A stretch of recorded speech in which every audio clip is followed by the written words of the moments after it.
I'm speaking to Christian Logue from Savage Grace. How you doing today, Christian? Fantastic, Mike. Great.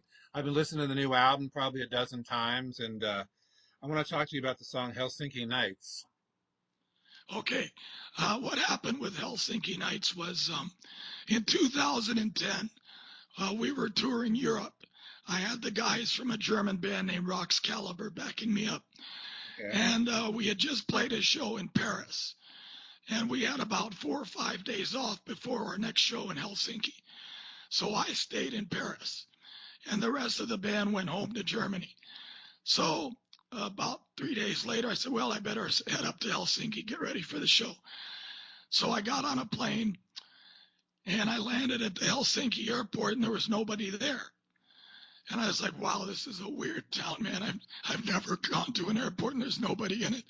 So I went to the hotel and our drummer, Noity, sent me an email. Goes, hey, do you know that there was a big volcano that blew up in Iceland and it made all this dust in the air and no airplanes can fly through all of Europe?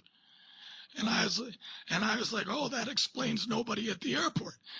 And he goes, well, yeah, and there's another problem. We're playing tomorrow night and we have no way to get there. And I'm like, holy shit. So I'm sitting there in Helsinki with a show the next night and no band. So the next day rolls around and the promoter calls me, goes, hey, look, there's like 100 people lining up outside the show. They don't know about the volcano thing. So you better come over here and just talk to them. So I went to the show and there was about 100 people there. And I got up on the stage. I said, I'm sorry, everybody. I've never had to cancel a show because of a volcano, but, that's the way it is. And I had about 10 T-shirts I brought in my bag. And I said, I've got 10 T-shirts to sell out if you guys want to buy any T-shirts. So I went out to the lobby of the venue with the promoter. And about 20 people lined up, And so I'm selling shirts and talking to people. And these four gorgeous young girls, they were maybe like 18, 19 years old. They came up to me and started talking. Just beautiful, like little dolls, these girls, all dressed up in heavy metal gear with their hair all poofed up and everything. And so I went to the first, I said, do you have a boyfriend? She goes, yes, I do. Second girl, I said, do you have a boyfriend? Yes, I do. Third girl, do you have a boyfriend? Yes, I do. The fourth girl, no, I don't have a boyfriend. I said, okay, great. Here's my MySpace. Contact me on MySpace. I'll take you to dinner tomorrow night. She said, great. Okay, so then me and the promoter, he says, let's go to a bar, have a drink. Okay, so we go to a bar, and as soon as I walk in and sit down, this very good-looking blonde girl walks up to me. She's pretty drunk, and she says, I'm your biggest fan. And I said, really? I said, you know who I am? She goes, yes, you're Chris Angel. I watch all of your shows on TV. I love all of your magic that you do. And and she goes, let's go in the bathroom and fuck. And I was like, okay. And so we go to the bathroom and there's already people in it. So she goes, just take me back to your hotel. So I took her back to my hotel. We had a good time. Then the next day, the girl from the show, the T-shirts, contacts me on MySpace. Hey, what's happening? So I take her to dinner, and we have a good time for about the next 3 days. And in the meantime, I'm trying to figure out how in the hell I'm going to get to Keep It True, because we've got to play there in like 3 days. And this volcano thing was still, nobody could fly. So finally, on like the fourth day, I called my agent and the band. I said, guys, we're running out of time.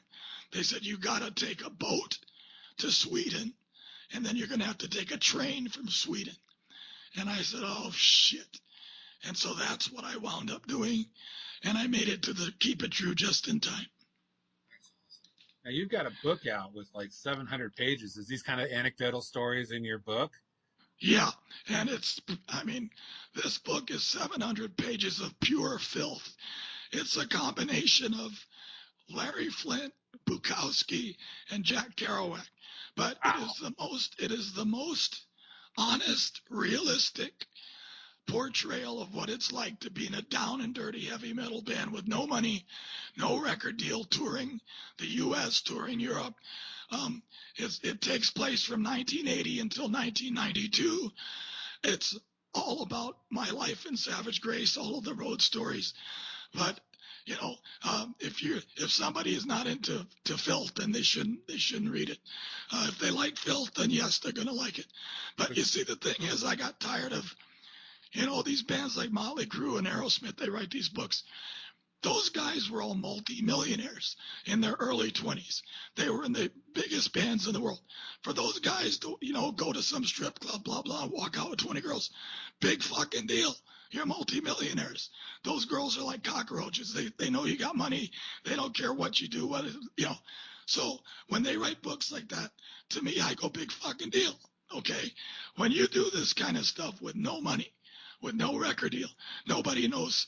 Savage Grace was a very minor band, so we couldn't go to places just, hey, here we are, we're big rock stars, let's go to the Champagne Room, we'll drop $20,000. No, we did everything with nothing. And when people read the book and they find out all the stuff that we did with nothing, they're going to be shocked. Yeah, I look forward to reading the book. I don't have it, but I look forward. I'll send you a free copy. Just email me after the show. All right, you can give me your email after the show, after the interview. Yeah. So, all right, well, let's talk about the new lineup and the new album, Sign of the Cross. First of all, is your vocalist Gabriel? Is he also in Lynch Mob? Yes. Here's what happened with Gabriel. We recorded the album in 2021, okay? And that's when all this pandemic bullshit was going on. Nobody could work, nobody could go on the road. And that's why I did it at that time, because I knew nobody could work, and that's how I got all these people. So November of 2022, Gabriel was in a very bad situation. He had lost his house, he lost his job, his dog died, and his girlfriend left him. It's like a country music song. Everything bad that could happen happened to him. And he said, man, I'm broke. And I said, okay, you come to Mexico. I will take care of everything. I'll put you in a hotel. I'll buy all your meals. And we'll just do the videos and get ready to go on the road when the record comes out. And he said, man, I am not going to take charity. I want to work for my money. I'm not just going to live off of somebody. I can't do it. It's not in my makeup. And I said, okay, man, I respect you. I'm going to see if I can get you some work up there. So we started hustling, and George Lynch called him and said, hey, I want you to do some shows with us. We're going to do one of those boat things and some other shit. And I said, yeah, call Lynch and get on it. So he got on those gigs. And then Lynch said, hey, listen, we're going to cut a new album in December, late December, January, and I want you to cut the vocals on it. So Gabe called me, and we had a conference call with Gabe and with Matt Ferrara, one of our agents. And he said, what should I do about Lynch? And I said, you should absolutely do the record as soon as possible, because what is going to happen is you're going to get tons and tons of publicity from us, from Sign of the Cross, from all the PR we're doing, from our record coming out in May. And then you're going to get a double whammy of publicity from when his record comes out in the summer. So you're going to be the hottest singer in heavy metal by the time we get all this PR done. And by the time we're ready to go on the road, you're going to have a ton of PR behind you and a ton of PR behind us. So that's what we agreed to do. And the thing with Lynch Mob is not really a touring band, okay? They all live in Florida, and they do what we used to call satellite gigs. Like they'll go out on a Friday night or a Saturday night, and they'll play a show at a dog track or a casino or some, place like that. And then they come back the rest of the week. They don't do anything. So they don't do extended tours. Now, when SG goes out, we'll probably be on the road for months at a time. So it's a totally different type of setup. Okay, that makes sense. And as far as the new album, I mean, obviously, I'm very versed in Master Disguise and After the Fall from Grace because I played those albums when I was in college. But as far as the new album, it seems like you guys are going just with more of a traditional metal. I mean, the Black Dragon / Metal Blade albums were more speed metal, but it seems now you're going with more of a traditional metal sound. Was that just because of what you wanted to play and what you want to do, or? Um, really, what I wanted to do on this record was recreate 1978. Okay, this album is set in 1978, back in the USA when there used to be big arena concerts in every city every night. Bands like Foghat, UFO, Ted Nugent, Cheap Trick, REO Speedwagon, Outlaws, Molly Hatchet, 38 Special. Those bands were out constantly, every night in America. In a big city, you could go to an arena concert and there'd be a big tailgate party, people listening to music, drinking beer, picking up girls, all that shit. I wanted to recreate that feel. I wanted to recreate that time. And as far as musically, there are 3 albums that I wanted to recreate the ambience from those 3 albums. And those 3 albums are Sin After Sin, Stained Glass, and Killing Machine. And that's exactly what I wanted to do. And when I've been doing these press interviews, I tell people, listen, they're like, man, you nailed it. If that's what you were trying to do, you nailed it. Yeah, definitely Judas Priest, 70s era. Yeah, yes. And people say, wow, this like Priest. And I say, you know what? Priest should be lucky to have songs this long on their last few albums. Oh, no kidding. I think Priest will be calling me after this album. They're going to be saying, hey, Chris, can you write something like Star-Crossed Lovers? Because when you listen to Star-Crossed Lovers, especially the vocals on Star-Crossed Lovers, that is so classic Halford. And I'm sure when Halford hears this, he's going to go, damn, those guys nailed me. They really nailed me. Because, I've been a Priest fan since 1978. And I've seen Priest. I saw Priest the first time in 1981 at the San Bernardino Swing Auditorium and at the Long Beach Arena. And, I've been with them the whole time. I understand Priest. I'm a fan of Priest. And this album, I wanted to create that time, 1978, because that was such a huge, huge year for hard rock music. And right before the real, heavy metal. Speed metal, like Saxon, Motorhead, right. Which Savage Grace is really a derivative of Saxon, Motorhead, European up-tempo metal from the late 70s, early 80s. And then, but the new album is actually a retro. It's before Savage Grace started. So, it's not going ahead, it's going back. But the thematics, I have thematics on this album that are very today, like Automaton, like Barbarians at the Gate, like Sign of the Cross. Those things are all thematically, lyrically plugged into what's happening today. And if you look at the album cover has many meanings, which nobody has figured it out yet. And I'm not going to say it until after the record is released. Okay. Because what happens is people say, well, Master of Disguise, you had the naked girl. After the Fall, you got the girl getting her head cut off. Dominatrix, you got the dominatrix. They said, this album is really tame and it's not controversial. I said, that's because you don't understand it. Once people figure it out, this is going to be the most controversial album that we've ever done. And because you have to see the back cover. When you see the front cover and you see the back cover, people are going to start scratching their head. And then a little light bulb is going to go off and they're going to go, aha. And that's when old Chris is going to hit the shit's going to hit the fan. But anyway, I'm used to that. That's what I do. Yeah, I'm an iconoclast. Okay, I was going to ask you about what the controversial with the album covers back in the past and your character Newsom. A lot of people have commented about how the cop is not on the album cover, but I was like, but it's still got a girl, but she's got a sword. But yeah, I didn't really see anything. I mean, actually, I was actually thinking to myself, it's the most tame cover they've done so far. Yeah, But that's what we haven't that's seen what the, every you're right, we haven't that, seen the back. I mean, all we got is no digital promos. So everybody's been saying that. Okay, but believe if I was there in the studio with you and I put the album in front of us and I said, this means this, this means this, you would say, holy shit.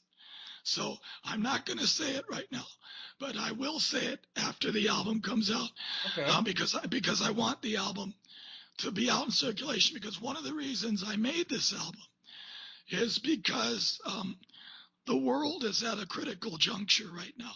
yeah, We're going through a very dramatic transition. We're going from Kali Yuga to Sata Yuga. We're going from the age of Pisces to the age of Aquarius. And if you know what all these things mean, you know this is going to be very, very dramatic. And now is the time for all the people that actually know what's going on to step up. It's all hands on deck, man, your battle stations. So this is me doing my part. And especially for the people of Europe, because they're in a critical way right now. And so when they figure this out, and there won't be any doubts about it. that's good. I'm glad I'm glad that it's like you see the front and you think it's your most tame album, but it's really not, and that there's a little bit of mystery to the fact until you reveal it on the day the release comes out. So that's good. I'm glad. I'm psyched to find out what all this means, because I actually thought to myself, probably like everybody else, like, wow, the girl's not topless, and there's no cop on the cover, and and a lot of people. I like all that stuff. I like all the nudity and this and that. When we did the Ride into the Night, we were wearing the Nazi uniforms and all that. I love all that shit. But there's a time, there's a place, and if you're trying to get a certain message across, you can't do stuff like that, because you're going to put off too many people who don't understand that you're actually a good guy. They're going to think, oh, he's one of the bad guys doing something bad. But I could have done an album cover like that. But believe me, when people figure out what's on my new album cover, they're really going to be shocked. Well, your stuff was shocking back in '83 and '85, but now with bands like Steel Panther, nothing's shocking anymore. So I'm glad there is a sense of underlying themes going on, and something more. The nuances are there. And like I said, you're right. We haven't seen the back, so we can't wait to see what the back is. Back in the '80s, when we put those records out, we got banned all the time. Oh. Walmart said we're not carrying this. I didn't even know people bought records at Walmart back then, but I guess they did. So they said, we're not carrying it. Other stores said, we're not carrying it. A lot of places said that they wouldn't carry it. So, that's the way it goes. If you want to go out there and stir shit up, then you got to be ready for repercussions. I mean, look at a guy like Kanye West, okay? This guy was one of the biggest stars in pop music. And he said something people didn't like, and they just destroy the guy.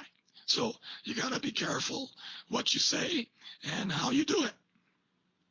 Well, another question, kind of switching gears. You mentioned Rock's Caliber, and those guys became Masters of Disguise. Now, were you ever part of Masters of Disguise, or was that just them playing with you when they did Savage Grace, like at certain shows? No, what they did. Okay. When I met those guys, they were already fans of Savage Grace. They liked Savage Grace. So after I toured with them, they really liked Savage Grace. They wanted to be Savage Grace. Okay. So after I parted ways with them, I asked them to record an album with me in 2010. And they all said they were too busy. And I was really shocked. I was like, wow, too busy? Okay, whatever. So in 2013, they start talking about putting their own band together and calling it Masters of Disguise. And people in Europe who knew it, they called me and said, "Hey, do you know about this?" I said, "Yeah, these knuckleheads just want to, they want to be Savage Grace." And so they made their album covers just like Master of Disguise. They made videos just like Master of Disguise. I mean, these guys don't have any original ideas, So they like Savage Grace so much they want to copy it. Yeah. And I said, that's fine. Essentially. No, nobody can copy my songwriting. Those guys can't write a song to save their lives. They're a cover band. They've always been a cover band, and they'll always be a cover band. So that's, I have nothing against them. They did a good job backing me up in 2010. But, if I was their manager, I would tell them, guys, why don't you make a more original album cover? Because otherwise, people are going to think you're a parody. They're going to think they're copying my stuff to the letter, but it only makes them look bad and, whatever. Yeah, because they use the Newts and Cop as part of their album covers. I think essentially, I've talked to them, and essentially they said that's what they are. We're a Savage Grace cover band. We're trying to keep the Savage Grace spirit alive. So, and with the new album that you have, it doesn't sound like Masters of Disguise at all. So a lot of people want that old sound of Savage Grace. But I was actually going to ask you, what's New York Days? Is that an album of Savage Grace songs that's never been released, or? That is a compilation of demos that we did in the late 80s and early 90s. And that was when we were going into a more, our management said, you guys should be more like Guns N' Roses. Let's break into the big leagues. So that's what we were trying to do. And so New York Days is a compilation of those demos. Okay. Because I have never heard that. So I was kind of curious. I saw that. Yeah, you can check it out. It's more in the style of like the Cult, AC/DC mid-tempo. Okay. Well, back to the new album. You've released the 2 videos so far, which are great for Automaton, and for, as you mentioned, Star-Crossed Lovers. Do you guys have plans to release any more material before the new album comes out? Yeah. Rendezvous, the video and single for Rendezvous come out next week. Rendezvous. And the video and single for Stealing My Heart Away comes out May 5th. Same day as the release date, right? Yeah. Right. Okay, so you plan to have 2 more videos and 2 more singles before the album comes out. Because a lot of people are really on the fence. Like, they're like, they want that old sound, and they've only heard the 2 songs. And I'm like, 2 songs don't. I've heard the album at least a dozen times, and it starts so strong with Barbarians of the Gate and ends so well with Helsinki Nights. People can't judge it just by the 2 songs they heard. So at least 4 songs. That's almost half the album. That'll give them a good sense of what they're going to hear and what they can expect. Yeah, I think so. And I personally think that Star-Crossed is the song that will break us. But I've had a lot of people in the industry and in the press. They told me, they said, no, Rendezvous will break you. Rendezvous will break I agree. I think Rendezvous will be the song, because it's just such a balance of. I mean, it's like when Judas Priest started to do slower but more powerful songs, as you mentioned on Sin After Sin, or as you mentioned on Killing Machine or something like that. It's definitely in that vein. So I agree. I think Rendezvous would be the one that really hits the charts. Well, my brother said that. I've had several press people say that. And, Stealing My Heart Away and Branded, I think those are going to be the sleeper killers, because people will not believe that Savage Grace. They just won't believe it. But those songs have the potential to be monster hit songs. I had 2 major label A&R people who we almost signed with. They told me they told me Branded was a hit song, and they said Stealing My Heart Away is a hit song. So we'll see. But yeah, Rendezvous will come out next week. Okay, I look forward to hearing Rendezvous. Real quick, one other thing I wanted to ask you about. Back in the day, you I think even on the Dominatrix, you worked with Kenny Powell from Omen. did it ever bother you that he took the song "Die by the Blade" to be an Omen song on the debut for Battle Cry? No, he wrote that song. Okay, so it was his song all around. Okay. Yeah, yeah, yeah. So Kenny, um, his writing style's totally different from mine. And to Oh be yeah. honest, I never liked his songs. So I'm glad that he took it and made something of it. Well, yeah, Savage Grace and Omen. There's definitely two different sounds. I think Omen, like you Yeah, said, Omen definitely goes with more of the Maiden and the Saxon, and Savage Grace is like you nailed it. Sped up Saxon and sped up Motorhead with a hint of Judas Priest. And yep, now the new album, that's actually how I felt when I first started listening to it. I was just like, man, I feel like I'm listening to Judas Priest like circa 1979 or 1978. I kind of thought of the same albums you did. I definitely thought Stained Class, but as with Star-Crossed Lovers and like you mentioned, Rendezvous, I was like, man, I feel like I'm listening, especially since Judas Priest hasn't had a good album in the yeah. last Well, you know decade, what, Gabriel personally. Gabriel Cologne, he said this album reminds me of Firepower by Priest, No except way. except with better songs. Yeah, no way. Firepower. No, I've listened to Firepower many, many, many times, and I don't walk away singing the songs. I've listened to your album a dozen times, and half the album sticks in my head. So Yeah, this is that's what I want with so it, much better. and that's what we set out to do with it. And also Gabrielle, his vocals are that Halford era that we so adore and so love, where Rob kind of doesn't hit the high pitches anymore. I mean, he's 73 years old, but he doesn't hit the high pitches anymore, and he doesn't really go for that. He kind of just sings in that mid tone. So it's good to hear that high, Yeah. that shattering glass sound.